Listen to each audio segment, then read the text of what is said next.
Hi friends, நான் உங்கள் Rajasekar from PR walks and talks. இது நம்ம யூடியூப் சேனல். நம்ம சேனல்லேருந்து போடக்கூடிய எல்லா கதைகளும் நீங்கள் கேட்கணும் அப்படின்னா சப்ஸ்கிரைப் பண்ணிவிடுங்க. இந்த வீடியோக்கு கீழேயே சப்ஸ்கிரைப் அப்படின்னு ஒரு பட்டன் இருக்கும், அதை கிளிக் பண்ணிட்டீங்கன்னா நம்ம சேனலில் போடக்கூடிய எல்லா கதை வீடியோக்களுடைய நோட்டிஃபிகேஷன் உங்களுக்கு வந்துடும். கண்டிப்பாக அதை ஓப்பன் பண்ணி எல்லா கதைகளும் நீங்கள் கேட்கலாம். எல்லா கதைகளும் அருமையான அற்புதமான கதைகள் கொடுத்துட்ருக்கோம். கண்டிப்பாக உங்களுக்கு பிடிக்கும். அதனால் லைக் பண்ணுங்கள், ஷேர் பண்ணுங்கள், கமெண்ட் பண்ணுங்கள். ஸோ இந்த வீடியோவில் கேட்கக்கூடிய ஒரு கதை திருமதி ராஜம் கிருஷ்ணன் அவர்கள் எழுதிய நாவல் வேருக்கு நீர். சாகித்ய அகாடமி விருது பெற்ற நாவல் அது. அதனுடைய பகுதிகள் தான் பார்த்துட்டு இருக்கோம். அடுத்த பகுதி அந்த நாவலோடது இந்த வீடியோல இப்ப பார்க்க போறோம். கேட்கலாமா? ராஜம் கிருஷ்ணன் அவர்கள் எழுதிய நூல்கள் எல்லாமே தமிழக அரசினால நாட்டுடைமை ஆக்கப்பட்டிருக்கு. ஸோ அதனால வேருக்கு நீர் அப்படிங்கிற இந்த நாவலும் பொது காப்புரிமைக்கு கீழே வருதுங்கிறத தெரிவிச்சுக்கிறோம். வேருக்கு நீர் பகுதி 5, அத்தியாயம் 11. இம்மாதிரியான சந்தர்ப்பம் ஒன்று நேராமல் இருந்தால்தான் அவள் நூல் இலையில் ஊசலாடி கொண்டிருந்திருப்பாள். அவளுக்கு ஒன்று மீது ஏமாற்றமாய் இருந்திருக்காது. வழியில் கல் குவிந்திருக்கிறது, மரத்தில் கனி இருக்கிறது, போகிற போக்கில் வீசி எறிந்து வைத்தால் போகிறது, அவ்வளவுதானே. ஆனால் அவளுக்கு வீடு வந்து சேர்ந்த பிறகும் அந்த படபடப்பு அடங்கவில்லை. படபடப்புக்கு காரணம் இந்துநாத்தின் நடப்பு மட்டுமல்ல, அன்றைய கூட்ட நிகழ்ச்சியே காரணம். தன்னால் சுதீரின் கேள்விகளுக்கு மறுமொழி கூற முடியவில்லை என்ற தோல்வி உணர்வுதான் அவளுக்கு குறுகுறுக்கிறது. சுதீர் தன்னை விட அதிகமான கல்வி கேள்வியும் அனுபவமும் புத்தி சக்தியும் பெற்றவன் என்று அவளை அறியாமல் அவளுக்குள் ஓர் எண்ணம் ஏற்பட்டிருக்கிறது. அது எப்படி ஏற்பட்டது? அசைக்க முடியாத தன்னுடைய நம்பிக்கைகளை அவன் அசைப்பது போல் பலவீனத்திற்கு ஆளாகிறாள். அவனை காணும் போது அந்த நாட்களில் ஏற்பட்டிருந்த வியப்பும், அவனை தோற்கடிக்க வந்த விளையாட்டு தோழன் என்ற உணர்வில் உருவானது போன்ற வீம்பும் இன்றளவும் அவளுக்கு மாறி இருக்கவில்லை. வீம்புக்கு காரணம் பலவீனம் என்று தோன்றியதும் தன் மீதே வெட்கமும் வேதனையும் கோபமும் ஏற்படுகின்றன. உண்மையில் சுதீர்தான் சுதந்திர வெளியிலே உருவானவன். அவளோ சட்ட திட்டங்களுக்குள் வளர்ந்த பறவைதான். இளம் பருவத்தில் இயல்பாக தோன்றும் ஆசைகள் கிள்ளி எறியப்பட்டன. சின்னஞ்சிறி சிறுமியாக இருந்தபோது வஜ்ரேஸ்வரி என்ற பெண் அணிந்திருந்த ஜிமிக்கியை பார்த்துவிட்டு அம்மாவனிடம் அதுபோல எனக்கும் வேண்டும் என்று கேட்டதுண்டு. அவள் நோட்டு புத்தகத்தில் அந்த ஜிமிக்கியை போல் வரைந்து வைத்திருக்கிறாள்.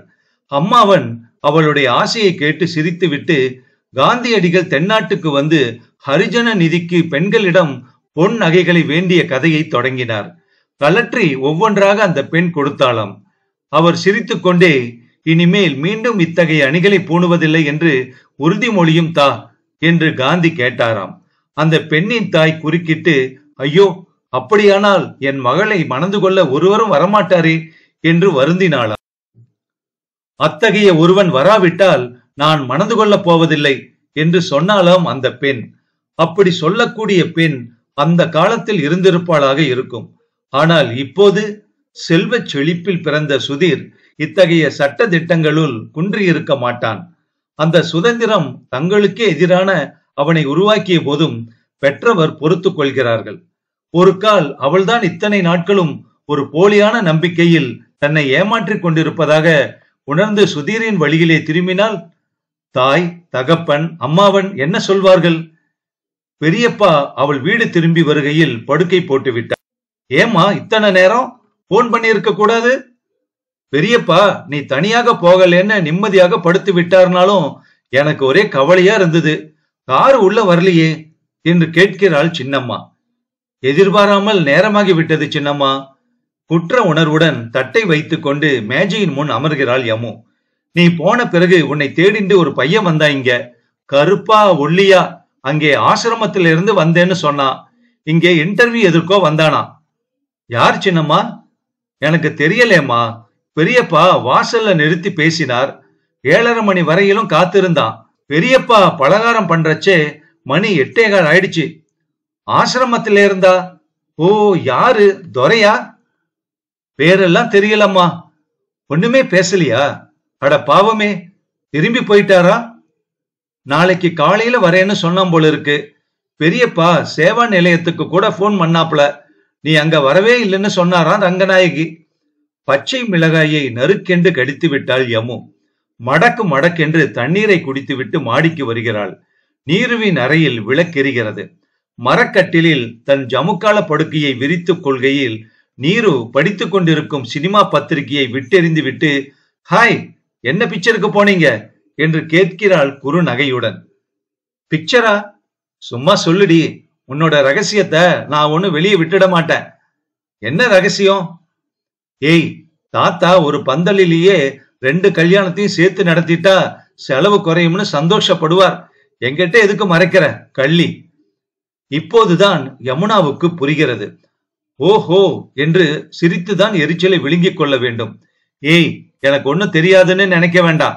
நீ சேவா நிலையம் போறேன்னு புழுகிறதும் அவர் கஞ்சாட காட்டி வண்டியில ஏத்திக்கிட்டு போறதும் நான் பார்த்தனே.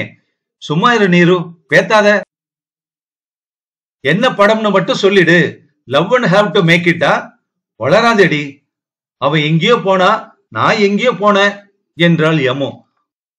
நீரு அஹஹா என்று சிரித்து விட்டு, லவ்னு சொல்லிட்டா நாக்க எச்சில முழுங்கி கழுவிக்கலாண்டி. பரவாயில்ல, சொல்லிடு. நீரு, அது கிடக்கட்டும். யாரோ சாயங்காலம் என்ன தேடி வந்திருந்தாராமே. யாரோ உங்க ஆசிரமத்து மலஜாதி போல இருந்தது. தாத்தா அவனை நிறுத்தி குளங்கோத்திரம் விசாரிச்சாரு. அவன் தண்ணி குடிச்ச டம்ளரை பெருந்தேவியை கொண்டு அலம்பி வைக்க சொன்னாரு. ஏண்டி விஷயத்த மறைச்சு மழுப்புற? இப்ப சொல்லு, love and have to make it தானே? பொது உடைமை கோட்பாடுள்ள நாட்டில் சந்தேகிக்கப்படும் நபர்கள் ஏதேனும் குற்றத்தை அவர்கள் சொல்கிறபடி ஒப்புக்கொள்ளும் வரை சித்திரவதை செய்வார்களாம். இவள் அந்த வகையை சேர்ந்தவள்தான். நான் அதை தான் போய் பார்த்தேன்னு சொன்னாதான் நீ விடுவேன்னா கிடக்கட்டும். சரி, வந்தவர் பேரு துரைன்னு சொன்னாரா? துரையா? ஐயோ, என்ன பேரடி என்று அவள் விழுந்து விழுந்து சிரிக்கிறாள். யமுனாவுக்கு வேதனையாக இருக்கிறது. பரிதாபமாக அவளை பார்க்கிறாள். நீரு அந்த சினிமாவை பற்றியே சொல்லி சொல்லி கண்களை மூட ஒட்டாமல் அடிக்கிறாள். காலையில் கீழே அவள் தலையை கண்டதும் பெரியப்பா முகத்தை தீவிரமாக வைத்துக் கொண்டு வருகிறார். இதற்குள் தினமும் குளிக்க போயிருப்பாரே. ராத்திரி எத்தனை மணிக்கு வந்த நீ? வளைவு நெளிவில்லாமல் மொட்டையாக ஒரு கத்தி வீச்சு கேள்வி பெரியப்பாவிடமிருந்து. 10:30 விட்டது பெரியப்பா. என்ன அவ்வளவு நேரமா? சினிமாவுக்கு போறதானா? ஒழுங்கா சொல்லிட்டு போறது தானே. எதுக்கு இந்த ஆஷாடபூதி வேஷம்? அப்படியெல்லாம் இல்ல பெரியப்பா. சினிமாவுக்கு யார் போனா என்றால் தலையை குனிந்து கொண்டு யமு. சரி, எங்க போனாலும் சொல்லிட்டு போகணும். இல்ல பொழுதோடு திரும்பணும். எனக்கு எதுவும் ஸ்ட்ரெயிட் ஃபார்வர்டா இருக்கணும். இந்த கச்சா பிச்சா எல்லாம் எனக்கு பிடிக்காது. என்ன? நேத்து கொஞ்சம் நேரமாயிடுச்சு பெரியப்பா. நானே எதிர்பார்க்கல. தப்புதான் என்றாள் யமு. அப்ப இந்த கல்யாணத்தோட முகூர்த்தம் பாத்திரலாமா? முகத்தில் அவளுக்கு ஜிவ்வென்று கடுமை ஏறுகிறது. எதுக்கு பெரியப்பா? எதுக்கா? என்கிட்ட நீருவிடம் பேசுறா போல என்ன கேள்வி இது? எத்தனை நேரம் கழிச்சு வந்தாலும் கவலை இல்லையே. நீங்க நினைக்கிறது முழு தப்பு பெரியப்பா. இந்த எண்ணம் உங்களுக்கு வரும்படி நான் நடந்து கொண்டிருந்தா அதுக்காக நான் வருந்தறேன். பெரியப்பாவுக்கு ஆத்திரம் வந்து விடுகிறது. என்ன, உனக்குதான் பேச தெரியும்னு நினைப்பா? மன்னிக்கணும் பெரியப்பா, கல்யாணத்தை பத்தின நினைப்பே கொஞ்சமும் கிடையாது எனக்கு. பின்ன அந்த நினைப்பில்லாமலா அவனோட ஊர் சுத்த போற? அந்த சமாச்சாரம் எல்லாம் என் கண்ணு முன்னாடி இந்த வீட்டுல நடக்க விட மாட்டேனா, தெரியுதா? நீங்க ஏன் தப்பாக நினைக்கிறீங்க பெரியப்பா? நான் ஊர் சுத்த போகல. உண்மையில அவன்தான் என்னோட சுதந்திரத்துல தவறாக குறுக்கிடுறான். நான் மதிப்பு கொடுத்ததே பிசகுன்னு இப்ப எனக்கு தோணுது. ஓ, இப்ப இப்படி திருப்பி கொள்றாயாக்கும். ஏன், அவனுக்கு என்ன? இந்த காலத்துல இந்த சாமர்த்தியம் தான் வேண்டி இருக்கு. எம்ஏவும் எம்எஸ்சியும் யாருக்கு வேணும்? பெரிய பெரிய அரசியல் தலையெல்லாம் சிநேகம் அவனுக்கு. நீ வேணா பாரு, நாளைக்கு கல்யாணம்னா சென்ட்ரல் மினிஸ்டர் வர அழைச்சிருவான். உட்கார்ந்து சாப்பிட 2 வீடு இருக்கு அவனுக்கு. அம்மா பரமசாது. அவன் இஷ்டப்பட்டா பட்டதுதான். மாட்டு பொண்ணு நல்ல ஜாதியில குளம் இல்லைன்னு சொல்ல மாட்டாவ. இப்ப பாலிடிக்ஸ் போற போக்க பார்த்தா இந்த பைய நாளைக்கே மந்திரியாக வந்தாலும் ஆச்சரியப்பட மாட்டேனா. உனக்கு பிடிக்கிறதாடான்னு கேட்டேன். பதிலே சொல்லாம சிரிச்சிட்டு போனான். இவனை விட உனக்கு எங்க இருந்து பெரிய கொம்பம் வரப்போறான்னு இவனை குறை சொல்ற நீ? யமு மௌனமாக இருந்தாள். ஒண்ணு வச்சுக்கோ, ஜாதக கட்டை தூக்கிட்டு எந்த பக்கம் போனாலும் அம்மா யாரு அப்பா யாருன்னு விசாரிக்காம பேச மாட்டா. பெரிய பெரிய சீர்திருத்தவாதி பட்டம் வச்சுட்டு இருக்கிறவா தான் தூண்டி தூண்டி கேட்கறான். இவனும் நீ என்னவோ பாலிடிக்ஸ்ல இறங்குனா துணையா இருப்பேன்னு தான் சரிங்கிறான். இல்லாட்டா இன்னி தேதியில 10,000 வரதட்சணையோட அவனுக்கு பொண்ணு கொடுக்க காத்துன்னு இருக்கா. பையன் சுண்டினா ரத்தம் தெரிக்கும் செவப்பு, ராஜா போல இருக்கான். உனக்கு என்ன ஆட்சேபனை? எனக்கு அதெல்லாம் சொல்ல தெரியாது பெரியப்பா. நான் கல்யாணம் செஞ்சுக்க தயாரா இல்ல. ஊருக்கு போறதா தீர்மானம் செஞ்சுட்டேனா என்று யமுனா கூறியவுடன், என்னது என்று அதிர்ந்து போனார் பெரியப்பா. அவருக்கு உதடுகள் துடிக்கின்றன. அடிக்க வந்து விடுவார் போல் இருக்கிறது. அவள் அழுத்தமாகவே, எனக்கு கல்யாணம் செஞ்சு கொள்ளும் எண்ணமே கிடையாது. நான் ஏதோ நினைச்சுக்கிட்டு நான் இங்க வந்தேன்.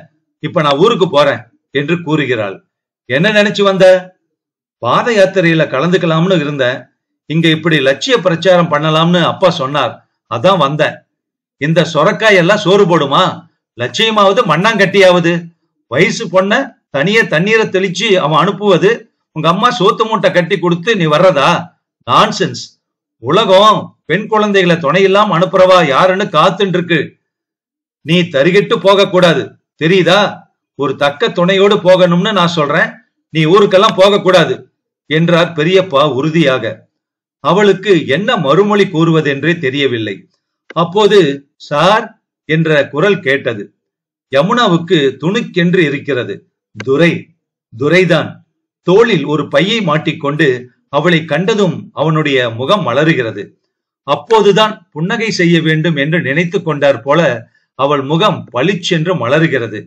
நேத்து நீங்க வந்தீங்களா? இப்பதான் சொன்னாங்க என்றாள் யமு. ஆமா, ஒரு இன்டர்வியூன்னு வந்தேன். செலக்ஷன் ஆயிடுச்சு. மாசம் முதல்ல ஆர்டர் வந்துடுன்னு சொன்னாங்க. உங்ககிட்ட இந்த சந்தோஷமான சமாச்சாரம் சொல்லணும்னு தான் நான் இப்ப வந்தேன்.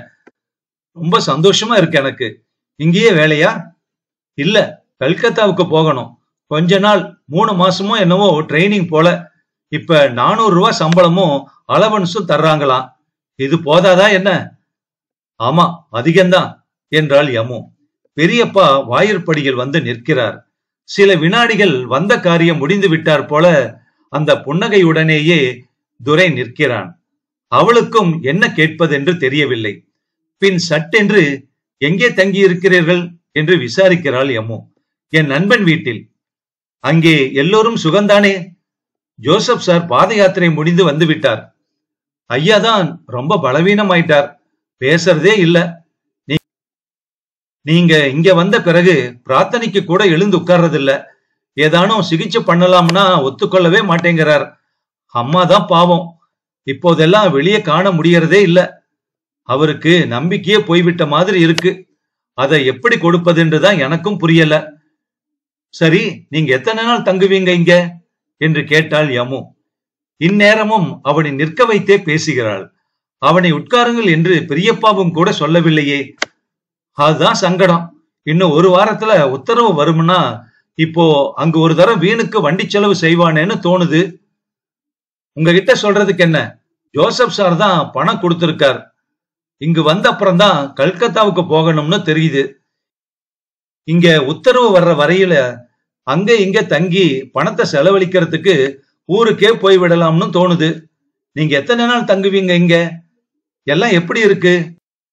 விவரமா அவகிட்ட கேட்டுடு வா என்று அம்மா சொன்னாங்க. யமுனா எங்கோ சூனியத்தை பார்த்து கொண்டு நெடுமூச்செறிகிறாள். எதுவும் உற்சாகத்தை கொடுக்கும்படியாக இல்லை. ஆனால் நாம் அதை எதிர்பார்த்தா வந்தோம். இருந்தாலும் இப்போது அப்பாவை பற்றி கேட்ட பிறகு எனக்கு உடனே திரும்பிவிட வேண்டும் போல் இருக்கிறது என்றாள் யமுனா. நீங்கள் அதற்காக அவசரப்பட்டு முடிவு பண்ண வேண்டாம். பெரியப்பாவை பார்க்கிறான் அவன். பெரியப்பா சடக்கென்று உள்ளே திரும்பி போகிறார். சில வினாடிகள் முகம் இருள அவர் சென்ற திக்கையே நோக்கி கொண்டு அவள் நிற்கிறாள். நீங்க தப்பாக நினைக்க கூடாது. கொஞ்சம் கூட மாற்றமே ஏற்படல. நான் புரிந்து கொண்டேன் யமுனா. அப்ப நீங்களும் வருவதானால் போய் டிக்கெட் வாங்கி இடம் போடட்டுமா? செய்யுங்கள். எனக்கு மனசு ரொம்ப குழப்பமாக இருக்கிறது. உங்களை நிக்க வைத்தே பேசுகிறேனே, உட்காருங்கள் என்று வராந்தாவில் உள்ள பிரம்பு நாற்காலியை காட்டுகிறாள். பரவாயில்லை, நான் நாளை மாலையே இடம் கிடைத்தால் வாங்கிவிடட்டுமா? தூங்க வசதி கிடைக்காது என்றான் அவன். ஆமாம், இப்போதைக்கு எனக்கு ஒரு வேலையும் இங்கு இல்லை. நான் வந்து விடுகிறேன் என்றாள் யமு. சரி, அப்போது நான் நாளை மாலை இங்கு வந்து விடுகிறேன். டிக்கெட் கிடைத்து விட்டால், இல்லையேல் போன் நம்பர் தருகிறேனே, சொல்லிவிடுங்கள் போதும். தொலைபேசி எண்ணை சிறு தாளில் குறித்து கொடுக்கிறாள். அவன் அதை வாங்கி கொண்டு விடை பெற்றாலும் யமுனா அவனுடன் இறங்கி நடக்கிறாள். மாமரங்கள் மழைக்கு செந்தளிர் அணிந்து பூரித்திருக்கின்றன. தரையில் ஈரம் காயவில்லை. எங்கேயோ ஒரு குயில் கூ கூ என்று குரல் கொடுக்கிறது. துரை முன்னே செல்கையில் மௌனமாக நடக்கும் யமுனாவுக்கு அவன் அருந்துவதற்கு கூட ஏதேனும் தந்து உபசரிக்கவில்லையே என்று உறுத்துகிறது. அதை எப்படி சொல்வது என்று புரியாமலேயே நடக்கையில் அவனுடைய கைப்பைக்குள்ளிருந்து ஒரு புத்தகம் தலை நீட்டி எட்டி பார்க்கிறது. இதென்ன புத்தகமா? துரை திரும்பி நிற்கிறான். ஓ, இதுவா? பழைய இம்பிரிண்ட், பிளாட்பாரத்தில் நேற்று வாங்கினேன் என்று அவளிடம் எடுத்துக் கொடுக்கிறான். எக்ஸ் அன்டச்சபிள்ஸ், மாஜி தீண்டாதோர் என்ற தலைப்பு அவள் கருத்தை கவ்விக்கொள்கிறது. தன்னையும் அறியாமல் அவள் கண்கள் அவனை சந்திக்கின்றன. ஆமாம், இந்த தலைப்பை பார்த்து விட்டுத்தான் 2 மாத புத்தகங்களையும் வாங்கினேன். அமெரிக்கர் எழுதியதா? ஆமாம், நேற்று இங்கு வருமுன் ஒரே மூச்சில் படித்தேன். அப்புறம்தான் இங்கே வந்தேன். தீண்டாதோர், மாஜி தீண்டாதோர் என்ற பெயரில் ஒரு புதிய ஜாதியை தோற்றுவித்திருக்கின்றனர், சரிதானே என்றான் அவன். அவனுடைய புன்னகையில் சிறுமையின் நிழல் தெரிகிறது. எனக்கு மிகவும் வருத்தமாக இருந்தது. பெரியப்பா நேற்றும் இப்படித்தான் உங்களை நிற்க வைத்து அனுப்பினாரா? அதெல்லாம் இல்லை. மலை ஜாதியா என்று கேட்டார். இல்லை என்று சொன்னதும், இன்டர்வியூக்கு வந்தேன், வேலையில்லாத இன்ஜினியரிங் பட்டதாரி என்று கூறியதும் உட்காரச் சொன்னார். பிறகுதான் படித்தது வளர்ந்தது எல்லாம் கேட்டார். நான் தக்கர் பாபா வித்யாலயம், அங்கே இங்கே என்று சொன்னதும் சந்தேகம் வந்துவிட்டது அவருக்கு. நான் அழுத்தமாகவே பின்தங்கிய வகுப்பு என்று சொன்னேன். குடிக்க தண்ணீர் கேட்டேன். ஒரு அம்மாள் கொண்டு வந்து வைத்தார். உண்மையில் நீங்கள் இங்கே இருப்பீர்கள், இரவுக்கு தங்கிவிடலாம் என்றுதான் பையோடு வந்தேன். பேசாமல் ஹோட்டலில் சாப்பிட்டு விட்டு ரயில்வே ஸ்டேஷனில் படுத்து தூங்கினேன். காலையில் எழுந்து காஃபி குடித்து விட்டு வந்தேன். நீங்கள் எந்த இடத்தில் வந்து முட்டிக்கொண்டு நிற்கிறீர்கள் என்று புலனாயிற்று எனக்கு. அவளுடைய கண்களில் நீர் சுரந்து விட்டது. நீங்கள் எதற்கு வருத்தப்படுகிறீர்கள்? எங்களை இப்பொழுது ஹோட்டலில் ஏற்கிறார்கள், குடிக்க நீர் கொடுக்கிறார்கள். படித்தோம், சமுதாயத்தில் மதிப்பாக வாழ முடியும். ஆனால் வாழ்க்கை என்று ஒரு தனி மனிதனின் தேவைகளோடு ஆராய்ந்தால் எங்கள் நிலைதான் என்ன? என் போன்றவர்களுக்கு குப்பை சகதியில் வேர். அதை விட்டு பெயர்ந்து விட்டோம். மேல் படிகளில் நாங்கள் ஊன்ற யார் இடம் கொடுப்பார்கள்? அலுவலகத்தில் இடம் கிடைத்திருப்பதே பெரிய காரியம். உங்களை தவறாக நினைப்பதாக கருதக்கூடாது. மாற்றங்கள் இயல்பாக வருவதில்லை என்றான் அவன். வரும், வந்துவிடும். எனக்கு நம்பிக்கை இருக்கிறது. மறுமலர்ச்சி பெற்ற பெண்கள் எத்தனையோ பேர் உள்ளனர். ஒரு புதிய சமுதாயம் தோன்றக்கூடும். நம்பிக்கையில்தான் உலகமே என்று பிழைத்திருக்கிறது யமுனா. அதை காப்பாற்றிக் கொள்ளத்தான் நான் இன்றும் வந்திருக்கிறேன். பெரியவரிடம் சிரித்து குசலம் விசாரித்ததும் அதனால்தான். நீங்கள் எவ்வளவு பெருந்தன்மையுடையவர்! இல்லை, அப்படியெல்லாம் புகழ வேண்டாம் யமுனா. இப்படி எண்ணுவதற்கு என்னை உருவாக்கியவர்களுக்கு நான் என்றென்றும் நன்றி செலுத்திக் கொண்டிருப்பேன். நீங்கள் எல்லாம், உங்கள் பெற்றோர், அவர்களை போன்ற பெரியவர்கள் இந்த உலகில் இன்னும் வாழ்கிறார்கள் என்பதே நம்பிக்கைதான். நேரமாகிவிட்டது யமுனா, நான் டிக்கெட்டை போய் பார்க்கிறேன். வருகிறேன். ஓ, டிக்கெட்டுக்கு பணம் கொண்டு வருகிறேன், சற்று இருங்கள். என்னிடம் இருக்கிறது யமுனா, நாளை பார்க்கலாம். அவன் சுற்றுக்கதவை கடந்து கண்களுக்கு மறையும் வரையிலும் யமுனா அங்கேயே நின்று கொண்டிருந்தாள். அத்தியாயம் 12. மாலை பிரார்த்தனையை முடித்துக்கொண்டு ருக்மணி அம்மை விடுவிடுவென்று பாதையில் வந்து கொண்டிருக்கிறாள். மலை மூட்டம் கம்மென்று இருக்கிறது. சாப்பிடும் கூடத்தில் கலகலவென்று பேசும் குரல் மட்டும் மெல்ல ஒலிக்கிறது. முன்பெல்லாம் ஆனால் மாலை பிரார்த்தனைக்கு அவள் விடுதி கூடத்திற்கு சென்றால் யமுனா தந்தையின் அருகில் பிரார்த்தனை பாடல்களை பாடுவாள். அவளும் உதகைக்கோ வேறெங்கோ சென்றால் ஜோசப் ராம்ஜியின் அருகில் இருப்பார். இன்று ஜோசப்பும் அருகில் இல்லை. இப்போதெல்லாம் அவர் தனிமையையே பெரும்பாலும் விரும்புகிறார். ருக்மணியை நினைத்து பார்க்கிறாள். இந்த 2-3 மாத காலத்தில் அவர் வெறும் மூச்சு பொம்மையாக மாறிவிட்டார். அகிம்சை நெறியில் அளவற்ற நம்பிக்கை வைத்த அவர் அந்த நம்பிக்கைக்கு பேரிடியாய் சம்பவங்கள் நிகழ்ந்ததுமே சோர்ந்து போனார். அவருடைய உடல் நலிவு வெறும் உடல் சம்பந்தப்பட்டது மட்டுமல்ல, உள்ளத்தில் விழுந்த அடிகளே அவரை படுக்கையில் வீழ்த்தி இருக்கின்றன. சீன தாக்குதல் நிகழ்ந்த போது நிராயுத பாணிகளாய் எல்லையில் அணி நிற்க ஒரு படையை திரட்ட வேண்டும் என்று எல்லா தலைவர்களுக்கும் எழுதினார். வறட்சியை பொருட்படுத்தாமல் ஓடி ஓடி தலைவர்களை சந்தித்து அகிம்சை நெறியோடு தாக்கியவனை எதிர்நோக்கி நிற்க வேண்டும் என்று வலியுறுத்தினார்.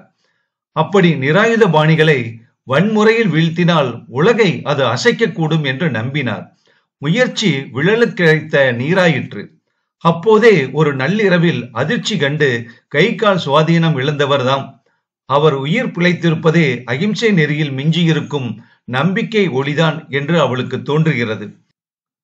வெளி உலகச் செய்திகளை அவள் மறைத்து விடுவாளோ என்று வானொலி பெட்டியை தன் அறைக்குள் வைத்துக் கொள்வார். பத்திரிகைகளை படிப்பார். யமுனாவிடம் பேசுவதென்றால் அலுப்பே கிடையாது அவருக்கு. மாலை நேரங்களில் மெல்ல வெளியே சாய்வு நாற்காலியில் சாய்த்து வைக்க சொல்லுவார். பிறகு சக்கர நாற்காலி கொண்டு தயாரித்தார்கள். பிரார்த்தனைக்கும் கூட இடையில் போய்க் கொண்டிருந்தார். திடீரென்று எல்லாம் பிடிக்காமல் போயின அவருக்கு. மலர்களில்தான் எத்தனை மகிழ்ச்சி கொள்வார். காட்டு குழந்தைகள் அந்த ஐயனை தேடி வரும்போது அருகில் அழைத்து தொட்டு மகிழ்வார். யமுனா ஊருக்கு போன பிறகு அவர் ஒன்றிலும் பற்று கொள்ளாமல் கூட்டுப்புழுவாய் முடங்கிவிட்டாரே. இப்போது உணவும் சுருங்கி உறக்கமும் பிடிக்காமல் பிரமை பிடித்து கிடக்கிறார். ருக்மணி, குழந்தைகள் வந்திருக்கிறார்கள், மாறி பையனை காட்ட வந்திருக்கிறான் என்று காலையில் சொன்னாள். போகச் சொல் என்று சைகைதான் காட்டினார். திடீரென்று யமுனா ஏன் இன்னமும் வரவில்லை என்று கேட்டார். இந்த வெறுப்பு எதற்கு அறிகுறி? ருக்மணி எந்த நிலையிலும் கலங்கியதில்லை. இன்று அருகில் யமுனா இருந்தால் நலமாக இருக்கும் என்று தோன்றியது அவளுக்கு. குடிலில் குத்து விளக்கு எரிகிறது. அவர் கண்களை மூடிக்கொண்டு அயர்ந்து கிடக்கிறார். அவள் அருகில் வந்து மெல்ல அந்த கையை தொட்டெடுக்கிறாள். பழைய நினைவுகள் குமுறிக்கொண்டு வருகின்றன. கடல் எங்கோ இருக்கிறது, மலை எங்கோ இருக்கிறது. கடல் நீரில் விளையும் உப்பையும் மலை மண்ணில் விளையும் புளியையும் இணைத்து வைத்தார் யார்? இந்த இணைப்பின் அதிசயம்தான் என்ன என்று அவர்கள் இறைவனின் சந்நிதியில் மணமக்களான போது மகாராஷ்டிர கவிஞரான நண்பர் வாழ்த்து கவிதை படித்தார். புளியும் உப்புமாய் கரைந்து கபடற்ற ஏழை குழந்தைகளை மகிழ்விக்க வந்த நாட்களை நினைத்துக் கொள்ளுகிறாள் ருக்மணி. கண்கள் பணிக்கின்றன. நீ ஏன் அழுகிறாய் ருக்மணி? எனக்கு சொல்லாமல் நீ எதையோ மறைக்கிறாய் போல. அவசரமாக அவள் கண்களை துடைத்துக் கொள்கிறாள். உங்களிடம் மறைக்க எனக்கு ஒன்றுமில்லை என்றாள் ருக்மணி. நீ என்னை கல்யாணம் பண்ணி கொண்டிராது போனால் இன்றைக்கு மேலான நிலையில் சந்தோஷமாக இருந்திருப்பாய், இல்லை? என்னால் தானே ஆளும் கட்சியின் பக்கம் சாராமல் எதிர்கட்சிக்கு வந்தாய். நீ இப்போது அதற்காக வருத்தப்படாமல் இருக்கிறாயா ருக்மணி என்றார் அவர். பாலேட்டில் பணியாரம் செய்து தாயார் கொடுத்திருக்கையில் குழந்தை வேறு எதற்கேனும் ஆசைப்படுவதுண்டா? வீணாக என் மனசை வருத்திக் கொள்கிறீர்கள். உனக்கு இப்போது இந்த யுகத்தில் தியாகம், சேவை, உண்மை என்று வாழ்ந்து இந்த நாட்டை உயர்த்த முடியும் என்று நம்பிக்கை இருக்கிறதா ருக்மணி? எனக்கு நம்பிக்கை ஏன் குறைய வேண்டும்? சோதனைகள் வருவது நம் நம்பிக்கையை குறைப்பதற்காக அல்ல. நல்லதெல்லாம் உடனே பலன் கொடுக்காது. ஒரு தலைமுறை அல்லது 2 தலைமுறை கூட காத்திருக்க வேண்டும் என்று நீங்கள் சொல்வீர்களே. யமுனா அப்படி நினைப்பாளா?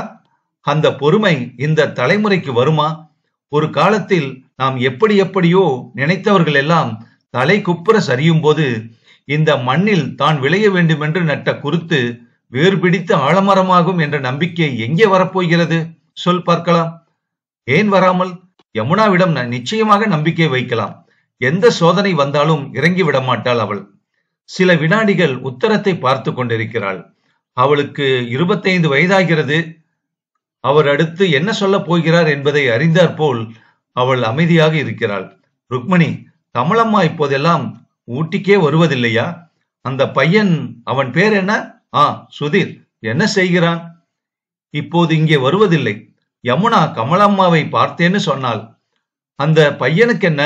அப்பா தேடி வைத்ததெல்லாம் இருக்கிறது. அந்த அம்மாவுக்கு யமுனாவை தன் பையனுக்கு கல்யாணம் செய்து கொள்ள வேண்டும் என்று ஆசை உண்டு. ருக்மணி என்ன பேசுவாள்? உலகமறியா பாலகனாக இருந்த காலத்தில் சுதீர் அங்கு அடிக்கடி வருவான்.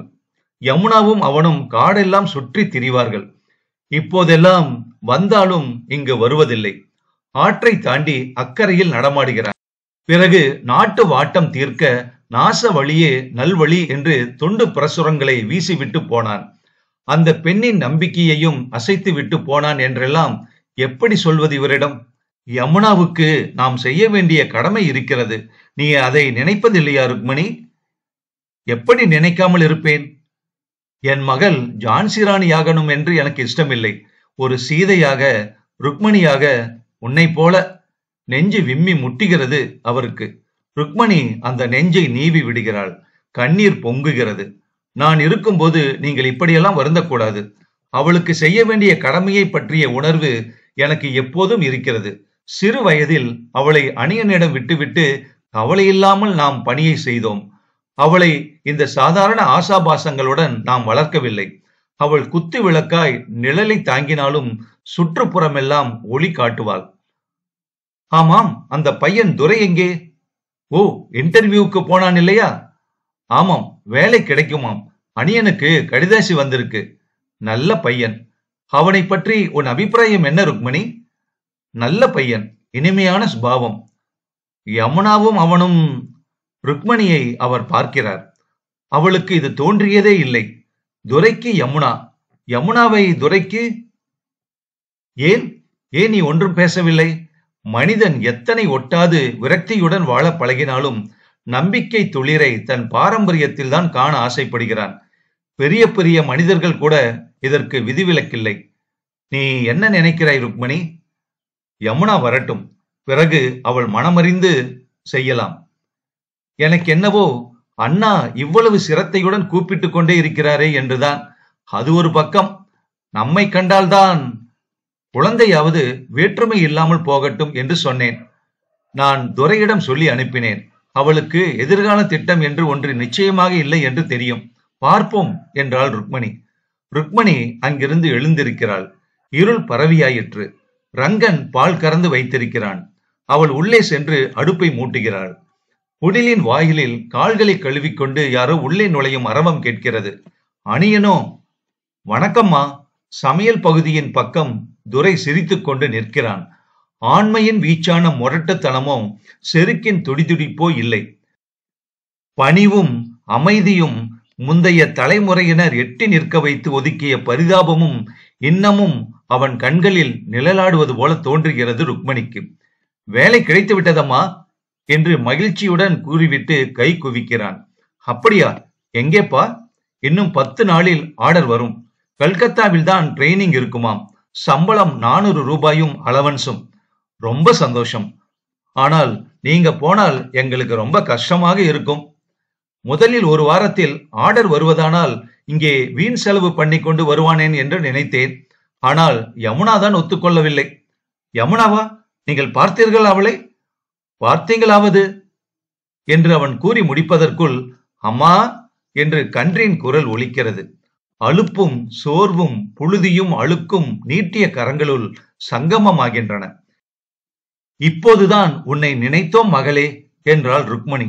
விழிகள் நனைந்து பளபளக்க அவர்கள் இருவரையும் ருக்மணி பார்க்கிறாள். இவர்கள் இருவருமாக வருவார்கள் என்று அவள் சற்று முன் கூட நினைக்கவில்லை. எண்ணங்கள் செயலாவதற்கு இது தோற்றுவாயா? அவர்கள் இருவரையும் பெரியவரிடம் அனுப்பிய ருக்மணி விரைவாக உணவு தயாரிக்கிறாள். வங்கத் தலைநகரில் வன்முறை செயல்கள் தலைவிரித்தாடுகின்றன. இந்த பையன் இப்போது அங்கே போகிறான். யமுனா யமுனா அவள் தன் எதிர்காலம் குறித்து சிந்தனை செய்யாமலா இருப்பாள்? தகப்பன் அறிவை பார்ப்பான், தாய் பொருளை பார்ப்பாள், மகள் அழகனை வேண்டுவாள் என்பது உலக வழக்கு. இங்கே இந்த உலக வழக்கை தகர்த்து புதுமையை தோற்றுவிக்க அவர்கள் குடும்பம் நடத்துகிறார்கள். யமுனா துரையை விரும்புவாளோ? அவளுடைய மனதை அறியும் அந்தரங்க நெருக்கமே தன்னிடம் இல்லை போல் இருக்கிறது அவளுக்கு. அம்மாவனிடம்தான் அவளுக்கு சலுகை நெருக்கம் எல்லாம். பெரியவரின் அறையில் பேச்சும் சிரிப்பொலியும் கலகலப்பாக இருக்கின்றன. அணியன் அங்குதான் இருக்கிறானோ? யமுனா தன்னுடைய கூட்டங்களை பற்றித்தான் பேசுகிறாள். சினிமா தாரகை காந்தியை பற்றி கேட்டாலே உருகுவதையும், மாதர் குல திலகம் மாணிக்கவல்லியம்மை காந்தி சூதுகள் செய்து சுதந்திரம் வாங்கி கொடுத்ததை பற்றி பேசியதையும், நாவேந்தன் காந்தியாரையும் அறிவுலகம் மாமேதையையும் ஒப்பிட்டு சொற்களை அடுக்கி அடுக்கி கோபுரம் கட்டியதையும் விவரிக்கிறாள். ஒரே சிரிப்பு. எந்த ஏடத்தி மோளே, வள்ளிய பிரசங்கியாயி? ஆமாம், வள்ளிய வள்ளிய வள்ளிய என்று யமுனா கூறிவிட்டு சிரிக்கிறாள். நான் எதற்காக பேசினேன் என்று எனக்கே புரியவில்லை. மேடை ஏறி எல்லோரும் அது இது என்று புகழ்வதை கேட்டுக்கொண்டு நான் நிஜமாகவே லீடர் ஆயிடுவேனோன்னு பயம் வந்து விட்டது. துரை கூப்பிட்டார். லீடர்ஷிப்புக்கு ஒரு கும்பிடுன்னு ஓடி வந்து விட்டேன் என்றாள் யமுனா. துரை சிரித்த முகம் மாறாமல் அவளை பார்த்து கொண்டு நிற்கிறான். என்னை பார்க்க இவர் பெரியப்பா வீட்டுக்கு வந்த பிறகுதான் இவருக்கு உலகமே புரிந்தது. கேளுங்கள் அம்மாவா, சுவாரஸ்யமாக இருக்கும் என்றாள் யமுனா சிரித்தபடி. சேச்ச, என்ன யமுனா நீங்க, அதையெல்லாம் விட்டு தள்ளுங்க என்றான் துரை. பெரியப்பா அடுத்த முறை என்னையே வீட்டு படியேற்றுவாரா என்பதே சந்தேகம்தான் என்று யமுனா கூறிவிட்டு நிறுத்துகிறாள். இனி பேசியது போதும், சுடிநீர் இருக்கிறது, குளித்து சாப்பிட வாருங்கள். துரை, நீங்களும் என்று ருக்மணி அந்த பேச்சுக்கே முற்றுப்புள்ளி வைக்கிறாள். அத்தியாயம் 13. அன்று இரவு ஜோசப்பின் குடிலில் படுத்திருக்கும் துரை உறங்கவில்லை. தாயின் அருகில் கிடக்கும் யமுனாவுக்கும் உறக்கம் கொள்ளவில்லை. அம்மா, இருளில் அந்த குரல் சுமந்து வரும் துடிப்புகள் தெளிவாக கேட்கின்றன ருக்மணிக்கு. யமு, சொல்லுமா. வந்து சாப்பிடும்போது அம்மாவன் தெரிவித்தாரே என் கல்யாணத்தை பற்றி, முன்னமே நீங்கள் யோசனை செய்ததுதானா? யோசனை செய்யாமல் எப்படி இருக்க முடியும் மகளே? துரை அவராக உங்களிடம் கேட்டாரா? ஏனம்மா, நாங்களாகத்தான் சொன்னோம். உணர்ச்சி முட்டி போய் கால்களை தொட்டு கண்களில் ஒத்திக்கொண்டான். உன் மனசு எனக்கு தெரியலையே மகளே. அம்மா அம்மா அம்மா என்று கூப்பிடுகிறாளே ஒழிய நான் வரைக்கும் வரும் கேள்வி நான் நுனியில் தங்கிவிடுகிறது. என் கல்யாணத்தை பற்றி நீங்கள் இத்தனை நாள் விளையாட்டாக கூட பேசி இருக்கவில்லையே என்று எனக்கு இது எதிர்பாராததாக இருக்கிறது. பேச சந்தர்ப்பம் வரவில்லையே ஒழிய மனசில் இல்லாமல் இருக்குமா யமு? அப்பா சொல்ல தெரியாமல் நெஞ்சை வருத்தி கொள்கிறார் என்று தோன்றியது. நீ போனதில் இருந்து அவர் யாருடனும் பேசுவதில்லை, படிக்கச் சொல்லுவதில்லை. பிரார்த்தனையில் கூட நம்பிக்கை விட்டார் போல கண்களை மூடிக்கொண்டு கிடக்கிறார். எனக்கு கலக்கமாக இருந்தது. துரையிடம் உன்னை வரச் சொல்லி அனுப்பினேன். துரை இங்கே ஆசிரமத்திலேயே இருந்து பழகி இருக்கிறான். சாத்வீக இயல்பு, நல்ல குணம். யமுனாவை அவனுக்கு ஏன் கொடுக்க கூடாது என்று அவர்தான் கேட்டார். அணியனுக்கு ரொம்ப சந்தோஷம். ஆனால் மகள் மனதில் என்ன இருக்குது என்று தான் எனக்கு புரியவில்லை. இது கட்டாயம் இல்லை. உனக்கு உன் வாழ்க்கை துணைவனை தேர்ந்து கொள்ள முழு சுதந்திரம் உண்டம்மா, தெரிகிறதா யமு? அந்த சுதந்திரத்தினால்தான் பெரியப்பாவின் ஆலோசனையை தள்ளிவிட்டு இங்கே வந்தேன். அம்மா, நான் ஒன்று கேட்கட்டுமா? கேளம்மா. நான் சுதிரை நினைத்து கொண்டு கஷ்டப்படுவேனோ என்று நீங்கள் எனக்கு திருமணம் செய்ய நினைக்கிறீர்களோ என்றுதான். ருக்மணிக்கு தொண்டை கம்புகிறது. அப்படியெல்லாம் இல்லையம்மா. உன் அப்பா தான் கடமையை செய்யவில்லை என்று உள்ளூர வேதனைப்படுகிறார். நம்பிக்கையை நழுவ விடுகிறார். அவருக்கு இந்த நாட்டு விடுதலையிலும் பின்னர் அதன் உன்னத உயர்விலும் அத்தனை நம்பிக்கை இருந்தது. அந்த குரலை நான் கேட்டவள் யமு. அந்த குரலில் பெருமை கொண்டவள். அவர் தம் குடும்பத்தை பற்றி தனியாக நினைத்து பேசியே நான் அறிந்ததில்லை. இப்போது அவர் சொந்த குடும்பம், மகள் என்று நினைத்து வீழ்ந்த நம்பிக்கை துளியை மீட்க பார்க்கிறார். யமுனாவுக்கு 25 வயதாகிறது. அவளுக்கு தக்க மணாளனை தேடி மனம் செய்ய கையாளாகாதவனாக போனேனே என்று கண்ணீர் விடுகிறார் உன் அப்பா. நீ உன் மனதுக்கு படுவதை சொல்லி அப்பாவை தேற்றுவாய் என்றுதான் நான் நினைத்தேன். உனக்கு துரையை பிடிக்கவில்லை என்றால் அம்மையிடம் சொல்லிவிடு. யமுனா சில நிமிடங்கள் அண்ணாந்து பார்த்து கொண்டு கிடந்தாள். துரை அவளுக்கு எந்த வேற்றுமை உணர்வையும் தோற்றுவிக்காத இனிய இயல்புடைய இளைஞன். ஆனால் சுதீரை நினைக்கும் போது ஓர் ஆவல், அர்த்தமற்ற அச்சம், படபடப்பு. அவன் வந்திருக்கிறான் என்றாலே உள்ளம் துடிக்கும். சுதீர் உருவத்தில், குடும்ப பின்னணியில், கல்வி கேள்வி போன்ற வளர்ச்சியில் முற்றிலும் மாறானவன். ஒவ்வொரு சமயம் சுதீர், நான் உங்களை காதலிக்கிறேன் என்று அவன் காலடியில் சரணடைவது போலும் கற்பனை செய்து கொண்டு பார்த்திருக்கிறாள் யமு. ஆனால் மேலான நிலையிலேயே நிற்கும் அவளை ஏதோ ஒன்று அந்த சிந்தனையை குருட்டு வெட்டாக தடுத்து விடுகிறது. அம்மா, அக்கறையில் உள்ள ஏழைகளுக்கு மாவும் அரிசியும் கொடுத்து உதவுகிறீர்களே, அந்த அக்கறையிலேயே உப்பிட்ட கையையே வெட்ட தயங்காத துரோகத்துக்கு அந்த பாவப்பட்ட மக்களை தூண்டி விடுபவர்கள் இருக்கிறார்கள். அதை நீங்கள் அனுமதிக்கிறீர்களா? அதன் போக்கில் விடும்போது தீமை வளரும் என்று நான் நம்பவில்லை யமு. அனுமதிக்காமல் எதிர்த்தால் நிச்சயமாக வளரும் என்று நான் நம்புகிறேன். அம்மா, நீங்கள் அப்பாவை கல்யாணம் செய்து கொண்ட போது எல்லோரும் எதிர்ப்பு தெரிவித்திருப்பார்களே, அந்த எதிர்ப்புகளில் குழம்பாமல் ஒரே நிலையில் நிற்க தோன்றுவதைத்தான் காதல் என்று சொல்லுகிறார்களா? ருக்மணி சிரித்துக் கொள்கிறாள். அப்போது இந்த வார்த்தையே தெரியாதம்மா. இருவரும் ஆசிரமத்தில் இருந்தோம். அவருக்கு அச்சன் அம்மை என்ற பந்தங்கள் எல்லாம் இந்த அமைப்பில் குதித்ததால் நஷ்டப்பட்ட காலம் அது. நான் ஏழை. சொல்லப்போனால் அவர் வீட்டில் ஏறி தண்ணீர் தொடும் ஜாதியும் இல்லை. அம்மாவன் எனக்கு அணியனும் இல்லை.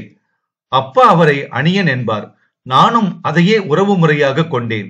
உறவுகள் இல்லாத என்னை அவரும், உறவுகள் நஷ்டப்பட்ட அவரை நானும் ஒருவருக்கொருவர் ஆக்கிக் கொண்டோம். அதில்லை அம்மா. காதல் என்பது ஒருவரை விட மற்றவர் உயர்ந்தவராக இருப்பதனால் வரும் உணர்வா, அல்லது அனுதாபமும் பரிவும் இரக்கமும் தான் அதை தோற்றுவிக்கிறதா என்று கேட்கிறேன்.